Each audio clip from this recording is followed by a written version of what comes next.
Posibleng maharap sa kasong inciting to sedition ang mga individual na mapatutunayang may kinalaman sa mga panawagang pababain sa pwesto si Pangulong Bongbong Marcos na lumahok sa mga rally kontra katiwalian. Ayon sa DILG, inaalam na nila kung may mga individual na sangkot sa naturang usapin. Narito ang detalye sa report ni Catherine Landicho. Nag-utos ang Department of the Interior and Local Government o DILG na imbestigahan ang ilang individual na nananawagan ng pagbaba sa pwesto ni Pangulong Ferdinand Bongbong Marcos Jr. sa isinagawang kilos protesta kahapon. It has no place in a civil society. We will go for truth, accountability, and justice and go through the due process kung sino man kailangan mahatulan dito. Ayon kay DILG Secretary John B. Cremulya, posibleng maharap sa kasong inciting to sedition ng mga nagpaabot ng naturang panawagan.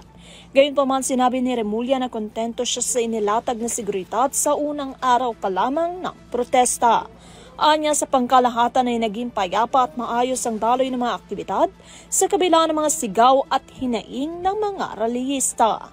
Layo ng 3 araw na kilos protesta ng Iglesia ni Cristo o INC na ipanawagan ng transparency sa gobyerno at panagutin ang mga tiwali.